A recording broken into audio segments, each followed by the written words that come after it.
Entonces, nuestro modelo es un modelo de comercio bajo competencia monopolística y productos diferenciados.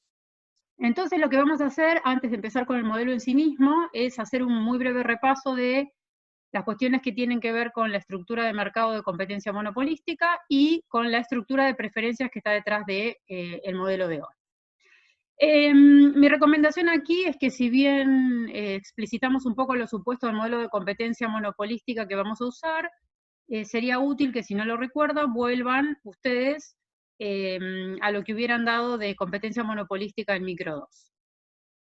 La idea fundamental acá que nosotros tenemos que rescatar es que este modelo de competencia monopolística es digamos, como un intermedio entre la competencia perfecta y el monopolio. ¿Sí? Tiene como una parte de cada uno. Lo más importante que nos va a servir en el modelo de hoy es que vamos a suponer firmas donde cada firma produce un bien que es similar pero que es diferenciado del resto de los bienes que producen otras firmas. Entonces la idea acá es que cada bien que produce cada firma es diferente de lo que producen al resto, entonces la firma podría aumentar un poquito su precio y aún así seguir vendiendo su producto. Cada firma enfrenta una curva de demanda dependiente negativa y tiene algún control sobre el precio. ¿Sí? Entonces tenemos una particularidad del tipo de bienes al cual nos estamos refiriendo. Suponemos que hay muchas firmas en la industria, entonces decimos que si el número de firmas es N, entonces D, que es la demanda de la industria, sobre N es igual a D chiquitita, que es la demanda que enfrenta cada firma. Cada firma produce utilizando tecnología bajo rendimientos crecientes a escala, de modo tal que los costos medios son decrecientes, y esto lo que quiere decir es que cuando aumenta la cantidad producida, nos movemos hacia abajo en la curva de costos medios. Y los costos marginales deben estar por debajo de los costos medios. En el ejercicio que vamos a ver hoy, o en el ejemplo, o en el artículo que vamos a ver hoy, los costos marginales en particular los vamos a suponer constantes. Y lo que nosotros decimos es que de acuerdo a lo que vimos acá, las firmas tienen algún control sobre el precio de los bienes, o sea que el precio va a ser mayor al costo marginal, y cuando el precio que se establezca en la firma sea mayor al costo medio, entonces las firmas van a obtener beneficios. Pero agregamos un supuesto adicional, es que las firmas tienen libre entrada, entonces los beneficios monopólicos en el largo plazo son iguales a cero. Las firmas pueden entrar y salir libremente del mercado y van a entrar a medida que puedan obtener beneficios monopólicos, pero en el largo plazo las condiciones de beneficios de la firma son iguales a cero, como ocurre en competencia perfecta. Bien. Con respecto a las preferencias, acá viene digamos, el supuesto fundamental, es que acá hablábamos, digamos, de las firmas, los bienes que producen las firmas. Pero la idea es que nosotros vamos a suponer que hay un número limitado de bienes y cada uno de esos bienes puede ser dividido en muchas variedades de bienes diferenciados. ¿Sí? Entonces, lo que nos interesa a nosotros es que ahora nosotros vamos a hablar de variedades de bienes y eso va a ser lo que nosotros vamos a comerciar. Entonces, vamos a ver cómo es la estructura de preferencias que se imponen las preferencias para hablar de este tipo de demanda de bienes. ¿Sí? Entonces, el bien que nosotros vamos a definir es un bien particular del cual podemos hablar de variedades de bienes. Lápices, heladeras, autos, aviones, donde cada uno de estos bienes son productos diferenciados. Entonces, lo que decimos es que existen muchas variedades disponibles de cada uno de estos bienes en el mercado y muchas variedades pueden ser potencialmente producidas. Las preferencias se representan con una función de utilidad, donde esa es la función de utilidad superior, y esa función de utilidad superior depende de las subutilidades de cada una de las variedades. ¿Sí? 1 es una variedad, 2 es otra variedad, y es otra variedad. Si estuviéramos hablando de un producto homogéneo donde no hay variedades, U sub I, las funciones de subutilidad, son las cantidades de los bienes. Si en cambio estamos hablando de productos diferenciados, como es lo que nosotros vamos a trabajar hoy, U sub I depende de la cantidad de cada variedad consumida. ¿Sí? Entonces nosotros vamos a trabajar con este supuesto. Y lo que estamos haciendo referencia es a lo que ya vamos a llamar el gusto por la variedad, que se puede dar de dos maneras. Por un lado, lo que llamamos el gusto por la variedad propiamente dicha, que decimos que existen ciertos bienes que los individuos prefieren tener de distintas variedades. Por ejemplo, palos de golf. Ahora vamos a ver el ejemplo que está en el libro. Y por otro lado, otro supuesto que puede dar lugar al gusto por la variedad es el supuesto de la variedad ideal, donde lo que nosotros decimos es que cada individuo tiene una variedad ideal dentro de sus preferencias, pero como los individuos son heterogéneos, entonces se deriva un gusto por la variedad que da forma a la estructura de preferencias. En esta instancia, para nosotros no es relevante cuál de los dos enfoques se da para que haya diferenciación de productos. Solamente a nosotros nos interesa el gusto por la variedad en el agregado. Acá les copié el parrafito de uno de los libros, que creo que es el libro de Finistra y Taylor, donde ejemplifican claramente como productos diferenciados a los palos de golf, ¿sí? Donde dice que Estados Unidos es un país que importa un montón de variedades de palos de golf y que también las exporta. Es decir, que a la gente que le gusta comprar palos de golf no les gusta comprar distintas variedades de ese bien. Entonces, lo que nosotros vamos a hacer es como hacíamos en los modelos previamente, vamos primero a presentar los supuestos del modelo para ver el funcionamiento del modelo en autarquía. Vamos a ver los supuestos, vamos a ver el funcionamiento del modelo y después recién vamos a ver qué ocurre cuando en este modelo hacemos la apertura al comercio. Entonces, aquí empieza el capítulo 1 del libro de Krugman, Rethinking International Trade. Este es un modelo de comercio, entonces, que se basa en economías de escala internas a la firma, o sea que lo que importa es el tamaño de la firma, y esto implica una estructura de mercado imperfectamente competitiva. Un modelo de competencia monopolística donde hablamos de productos diferenciados. Los supuestos aquí son que existe un solo factor de producción, que es L, y L es el número fijo de consumidores. La economía es capaz de producir un gran número de variedades de un bien. Entonces nosotros ahora, si decimos los bienes que se producen acá, estamos refiriéndonos a las variedades de bienes que se producen, ¿sí? Esto es importante, porque tal vez, o hablando o escribiendo, con un abuso del lenguaje, uno dice los bienes que se producen, y acá, a partir de este modelo, todo es variedades de bienes. Y lo más importante acá es que este número de variedades se determina endógenamente en el modelo, ¿sí? Va a ser el resultado del equilibrio en el modelo. Los individuos enfrentan la misma función de utilidad, en la cual las variedades de cada bien entran simétricamente a través de una función B sub I. Entonces, la función de utilidad es una función que es la sumatoria para todas las variedades de bienes de esa función B, que depende de C sub I, donde C sub I es el consumo de cada variedad. Y donde B, la derivada primera, B' es la derivada primera, que es la utilidad marginal positiva, y la derivada segunda es la utilidad marginal positiva y decreciente. Cada consumidor tiene un ingreso laboral omega, que es igual a, digamos que se iguala a lo que gastan los bienes. Esta es la restricción presupuestaria de los individuos. Y lo que se supone es que todos los bienes, de nuevo, fíjense que acá puse todos los bienes, es todas las variedades de los bienes, se producen con la misma función de costos, donde el trabajo, LI, que se utiliza para producir cada variedad, es una función lineal de lo que se produce de cada variedad. LI es el trabajo utilizado para producir la variedad I, y XI es lo que se produce de esa bien o variedad I, donde alfa y beta son mayores que 0, alfa es el costo fijo, y beta, que es la derivada de LI con respecto a XI, es el costo marginal. Si nosotros acá agregamos y tenemos en cuenta el salario de equilibrio omega o W, que aparecía en la restricción presupuestaria 2, podemos expresar el costo total, el costo medio y el costo marginal teniendo en cuenta el salario o sin tenerlo en cuenta, ¿sí?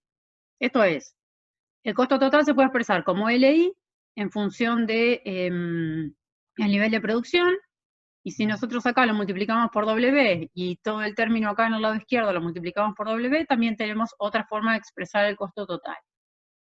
Lo que vamos a ver es que como ese salario está determinado y es un salario de equilibrio, es un número, es un escalar, entonces lo pongamos o no lo pongamos, puede cambiar la escala, pero no cambia el movimiento ni la dirección de las cosas. El costo medio, entonces, implica que el costo total lo dividimos por XI. Vemos acá que tenemos costo medio decrecientes, porque cuando aumenta XI, el costo medio va cayendo, es decir, nos vamos moviendo hacia abajo en la curva de costo medio, acá. ¿sí? De nuevo, si nosotros queremos tener en cuenta el salario de equilibrio, lo multiplicamos acá por W y multiplicamos todo este término por W y no cambia la idea de los costos medio decrecientes. Y el costo marginal, que es la derivada de LI con respecto a XI, es igual a beta y es constante, es esta línea recta que está acá. Y de nuevo, si queremos tener en cuenta el omega, le ponemos el omega acá y nos queda también el costo marginal constante. Acá está, fíjense, con omega. La producción de cada bien es igual a el consumo de cada bien por el número de trabajadores o de consumidores. L, como dijimos, es la fuerza laboral, que es el número de trabajadores, individuos o consumidores. Y suponemos pleno empleo, de modo tal que la dotación del factor L es igual a la sumatoria del empleo que se emplea, valga la redundancia, en la producción de cada una de las variedades de los bienes. Si nosotros acá reemplazamos LI, si nosotros acá reemplazamos LI, esto va a ser igual a n veces alfa más beta por xi, donde un supuesto importante es que el problema es simétrico para todas las firmas, entonces lo que vamos a suponer es que xi es igual a x y pi es igual a p para todo i. ¿Sí? Es decir, nosotros lo que vamos a suponer, para simplificar un poco el modelo y la resolución del modelo, es que tenemos un montón de firmas que producen las variedades de los bienes, pero que en definitiva terminan produciendo la misma cantidad y cobrando el mismo precio por cada uno de esos bienes, para simplificar un poco el análisis. Pero lo que tenemos que tener en cuenta es que cada uno de esos XY es una variedad de un bien que es muy parecida a la otra variedad, pero un poquitito distinta. Las variables que vamos a determinar son precios, que puede ser precio o precio en relación a salario, nivel de producción del bien, que junto con el L va a determinar el CI, y el número de variedades producidas. ¿Sí? Esto que XI junto con L determina CI sale de esto que tenemos acá, de la ecuación 4. Entonces lo que nosotros hacemos es, con los supuestos del modelo, lo que vamos a hacer es ver cómo obtenemos, a partir de las preferencias, que dijimos que tienen esta estructura particular donde importa el número de variedades, cuál es la curva de demanda que enfrenta la firma individual. Entonces, maximizamos la utilidad de los individuos, sujeto a la restricción presupuestaria, y las variables de elección van a ser acá los C sub i, donde C sub i va desde 1 hasta n. Obtenemos las condiciones de primer orden, o sea que hacemos la derivada de Lagrangiano con respecto a C sub i, y esto es la derivada de la función b para esa variedad i, menos lambda por pi, y tenemos n condiciones de primer orden. ¿Sí? Esta vamos a tener una para i igual a 1, para i igual a 2, y así para i igual a n. La condición de primer orden las podemos reescribir, acá está detallado qué es lo que vamos haciendo, y llegamos hasta despejar PI y obtener la curva de demanda que enfrenta a la firma individual derivada de la maximización de la utilidad. La curva de demanda vemos que relaciona PI con CI, y además CI se puede expresar como XI sobre L. Entonces, a partir de la curva de demanda que enfrenta la firma, se puede obtener la elasticidad de la demanda, que se define como la derivada de CI con respecto a PI por PI sobre CI, a la cual le antepusimos un signo menos para transformarla en positiva. Entonces lo que hacemos es ver, dada la curva de demanda que obtuvimos, cómo es la elasticidad, cómo podemos expresar la elasticidad de esa curva. Entonces, partiendo de 8, lo que hacemos es obtener la derivada de PI con respecto a CI. ¿Sí? Acá está todo explicado. ¿Qué vamos reemplazando? Fíjense que acá pongo PI en rojo porque quiere decir que lo reemplacé acá, que está en rojo. Y obtenemos una expresión para la elasticidad que es positiva, dado los signos de la derivada primera de la función b y la derivada segunda de la función b. Entonces lo que nosotros podemos obtener de acá es que la elasticidad es positiva, pero lo que no sabemos es si va a ser creciente o decreciente en CI, y lo que vamos a suponer es que es decreciente en CI. Este supuesto lo que implica es que a medida que nos movemos hacia arriba en la curva de demanda, es decir, cae CI, a medida que cae CI, la elasticidad va a aumentar. Y este supuesto va a ser fundamental para ver los resultados del modelo porque va a ser el que nos determine casi el resultado. En los trabajos prácticos que están en el aula virtual hay un ejercicio con una función de demanda particular donde la elasticidad, donde la variación de la elasticidad ante la variación en CI es igual a 0. Y van a ver que eso cambia un montón los resultados. Entonces, tenemos la función de demanda que enfrenta la firma y tenemos una expresión para la elasticidad y tenemos un signo para la derivada de la elasticidad con respecto a el consumo per cápita del bien I. Ahora nos vamos a las firmas y vamos a ver las condiciones de equilibrio de las firmas. Y tenemos las dos condiciones que se tienen que cumplir en el equilibrio de competencia monopolística, que son el comportamiento maximizador de beneficios y que los beneficios sean iguales a 0. Entonces, vemos la maximización de beneficios, que implica que el ingreso marginal va a tener que ser igual al costo marginal. Entonces acá lo que hacemos es ir reemplazando. Por ejemplo, acá reemplazamos PI por la expresión 8.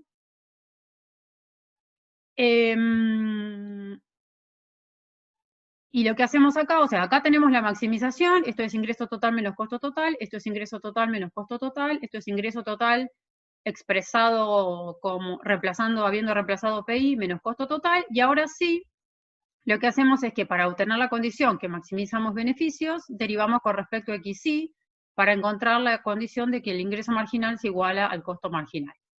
¿Sí? Entonces acá tenemos toda la explicación, y llegamos a la condición finalmente de que el ingreso marginal, es decir, el lado izquierdo, es el ingreso marginal que se iguala al lado derecho, que es el costo marginal. Recuerden que este costo marginal es el mismo que habíamos obtenido al principio.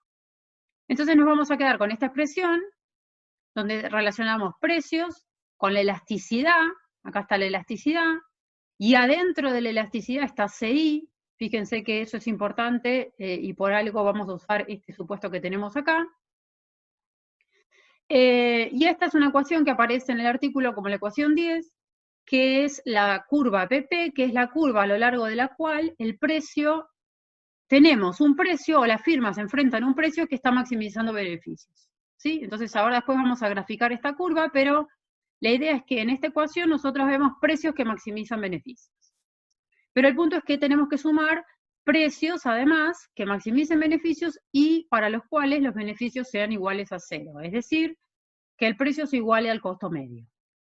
Entonces lo que hacemos es, vamos a la función de beneficios, le igualamos a 0 y obtenemos una expresión para PI XY que se iguala a alfa más beta XY por omega, y así, despejando PI, obtenemos lo que llamamos la ecuación 12 o la curva ZZ, que son aquellos precios para los cuales se cumple la condición de beneficios igual a 0, ¿sí? Es decir, precios igual a costo medio.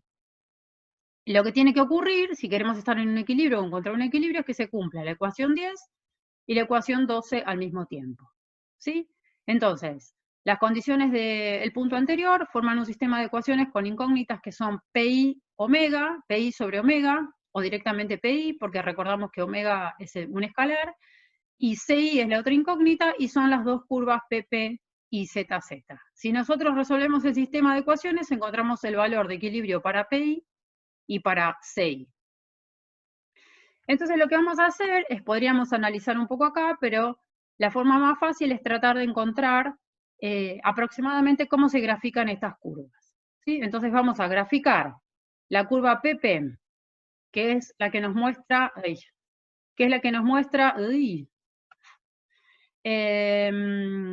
la curva PP, que es la que nos muestra precios a los cuales ingreso marginal es igual a costo marginal, y la curva ZZ, que es la que nos muestra precios a los cuales beneficios son iguales a 0, en el espacio PI-CI. Para hacer esto,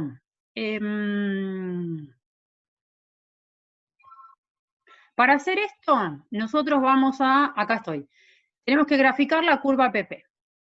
Entonces, no vamos a analizar estrictamente la forma funcional de la curva, porque eso nos llevaría mucho tiempo, pero sí, partiendo de la ecuación 10, lo que vamos a ver es cuál es la pendiente. Entonces lo que hacemos es buscar la derivada de PI con respecto a CI, para ver si tiene pendiente positiva o negativa y graficarla en el espacio PI-CI. Obtenemos la derivada y acá lo que terminamos viendo es que esta derivada tiene un signo positivo en el denominador, un beta W, que es el costo marginal, que es positivo, y va a terminar dependiendo del supuesto que hicimos sobre cómo se comportaba la elasticidad con respecto a CI. Entonces vemos que como ese valor es negativo, la derivada va a ser positiva. Y podemos ver la explicación de por qué la curva tiene pendiente positiva, que es medio tautológico, digamos, pero la idea es que entonces cuando aumenta CI, aumenta PI. Y graficamos ahí la curva PP con pendiente positiva en el espacio PI-CI. Fíjense, la ecuación 10 es esta que está acá. Esto lo que nos dice es que al aumentar CI, la demanda se hace menos elástica por el supuesto que nosotros hicimos, y a partir de eso podríamos ver que este término, donde está la elasticidad, tanto en el numerador como en el denominador, aumenta como consecuencia de esto que tenemos acá, ¿sí? Porque acá tenemos epsilon i y acá tenemos epsilon i menos 1, y con costo marginal constante, eso implica entonces que está aumentando PI. Y hacemos lo mismo para la curva ZZ. Vemos que tenemos la relación entre PI y CI en la ecuación 12. Fíjense acá, esto es importante. La ecuación 12 la tenemos acá. Y acá tenemos en el denominador XI, pero nosotros sabemos que XI es igual a L por CI. Entonces ahora, como nosotros queremos graficar las curvas en el espacio PI-CI, vamos a reexpresar la ecuación 12 así. Buscamos la derivada para ver la pendiente de la curva y vemos que la pendiente es negativa, entonces ahí podemos graficar la curva ZZ con pendiente negativa. El equilibrio se establece en la intersección de las dos curvas, donde determinamos el valor CI de equilibrio y el valor PI de equilibrio. ¿Sí? Entonces tenemos el equilibrio de competencia monopolística, bajo los supuestos de este modelo, nos dicen cuál es el consumo de la variedad I de equilibrio y cuál es el precio al cual le corresponde. Una vez que nosotros tenemos el CI de equilibrio, de la condición 4, que era que XI es igual a L por CI, determinamos XI estrella. Y lo que nos falta determinar acá es N. Con la condición de pleno empleo, que nos decía que L es igual a N por alfa más beta XI, lo que determinamos finalmente es cuál es el valor de N de equilibrio, porque esto es igual a la población total o al número de trabajadores sobre lo que se emplea, sobre lo que cada una de las firmas emplea. Eso es el número de variedades, o N, ¿sí? Y eso determina el equilibrio. Entonces, las variables CI, PI, X y N nos determinan el equilibrio de la economía.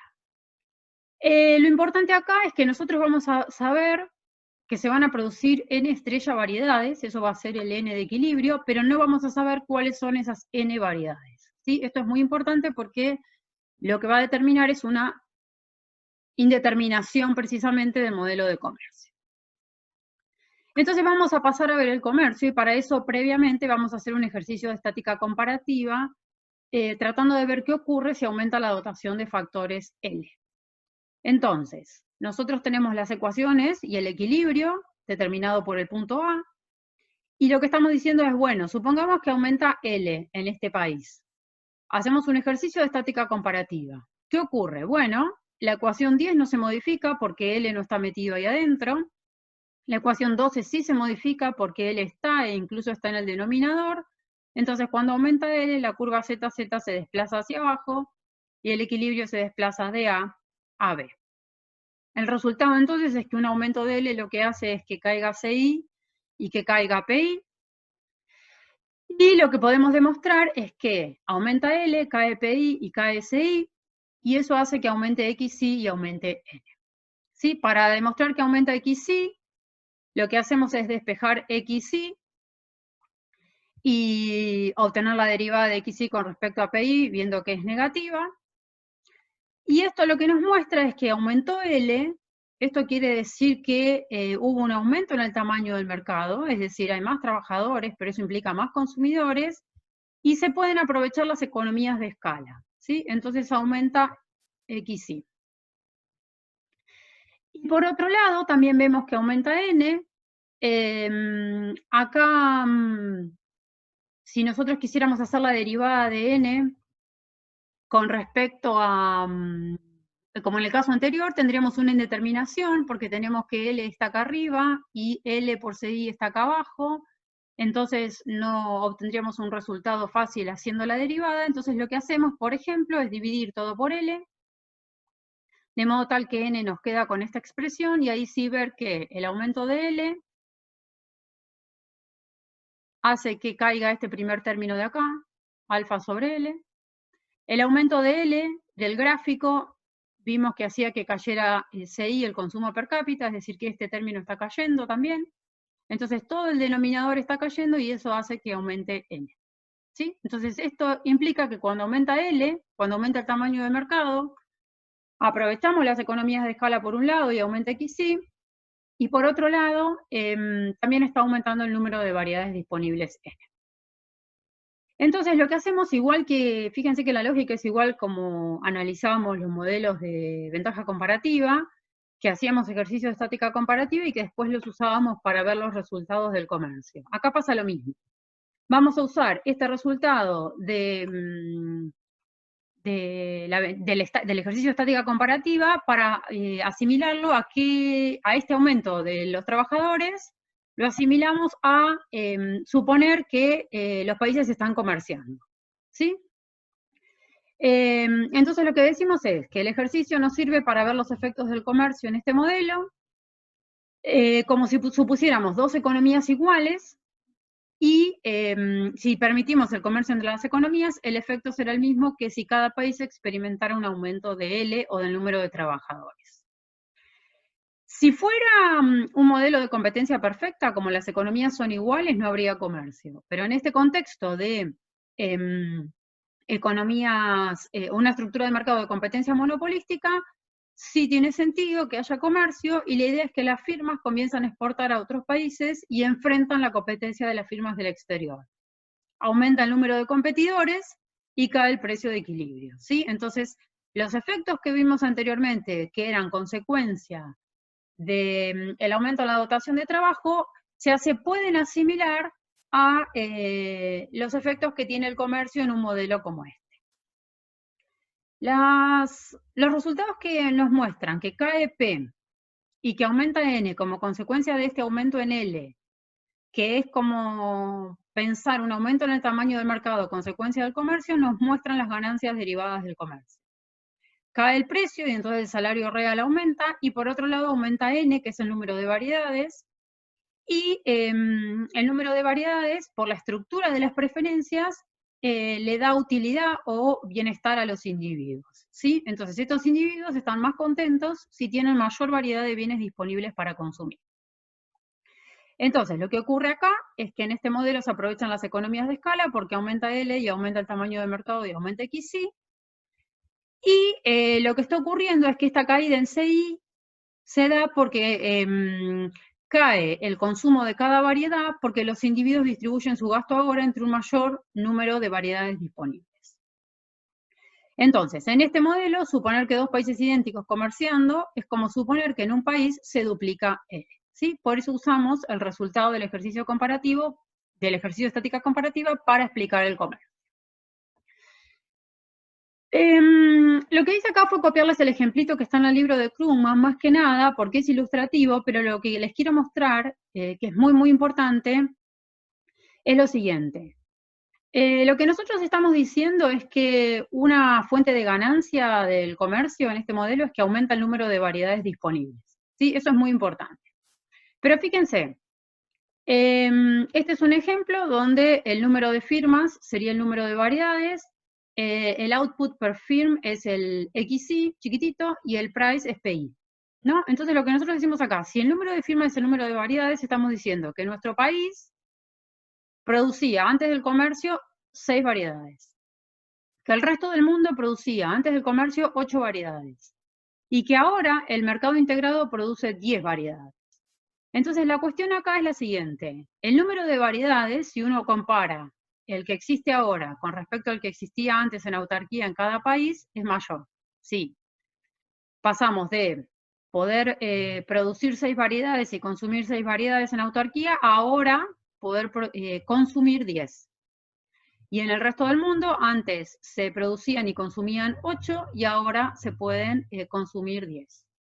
Pero si nosotros hiciéramos la suma, vemos que antes se producían 14 variedades, mientras que ahora se producen 10. La diferencia es cuántas variedades tiene cada individuo disponible para su consumo, ¿sí? Entonces, nosotros antes, en nuestro país, había 6 posibilidades para consumir y ahora tenemos 10. En el resto del mundo había 8 y ahora tenemos 10. Entonces, en ese sentido, el aumento en el número de variedades hace que eso sea beneficioso para los individuos. Pero si nosotros vamos a ver qué ocurre dentro de cada país, lo que vamos a ver es lo siguiente. Nosotros sabemos que tenemos una condición de pleno empleo, que L, es decir, el número total de trabajadores, es igual al número de variedades por alfa más beta xi. Ahora bien, en cada país, L está constante, es decir, L no se mueve. Nosotros lo que estamos suponiendo es que aumenta el tamaño de mercado, porque podemos vender al otro país, pero L no se mueve cuando nosotros estamos fuera del ejercicio de estática comparativa y comerciando. Entonces, L permanece constante. Queremos ver qué ocurre con N, alfa es un número que está constante, beta es un número que está constante, y como consecuencia de la ampliación en el tamaño de mercado, se aprovechan las economías de escala y XY está aumentando. Dado que L no se movió, porque tenemos una condición de pleno empleo que cumplir en cada país, la única manera en que pueda aumentar XY es que N esté cayendo, ¿sí? Entonces, si XY aumenta y todo lo demás está constante, N tiene que estar cayendo en cada país. Entonces, lo que ocurre es que se reduce el número de firmas o de variedades en cada país. ¿Sí? ¿La idea cuál es? La idea es que se aprovechan las economías de escala, el precio de los bienes disminuye, pero en cada país algunas firmas tienen que cerrar. Mientras que las restantes firmas sí aumentan su producción tomando ventajas de las economías de escala, ¿sí? Entonces eso es muy importante. Lo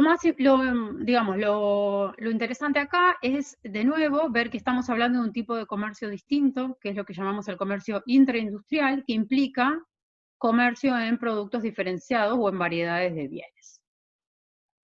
Y lo otro que es muy importante es que, a diferencia de los modelos de ventaja comparativa, que cerraban bastante bien todo, o sea, uno demostraba qué comerciaba cada país, cómo era el patrón de comercio, cuáles eran las ganancias del comercio. Acá lo que ocurre es que nosotros tenemos que la dirección del comercio no va a estar determinada. Lo que determina el modelo es qué cantidad de variedades produce cada bien, pero no sabemos qué variedades va a producir cada país. Entonces nosotros no vamos a saber cuáles son las variedades que exporta e importa cada país. Lo que sí va a estar determinado es el volumen de comercio, ¿sí? Es decir que, esto se los dejo para que lo miren ustedes, sí podemos determinar el valor de las importaciones, que va a resultar ser igual al valor el valor de las importaciones de nuestro país, va a resultar igual al valor de las importaciones del resto del mundo. Entonces, el volumen de comercio sí va a estar determinado. Nosotros hasta ahora no habíamos hablado de volumen de comercio porque no era algo que nos importara mucho, pero en este modelo, donde la dirección o el patrón de comercio está indeterminado, hacemos notar que el volumen de comercio sí está determinado.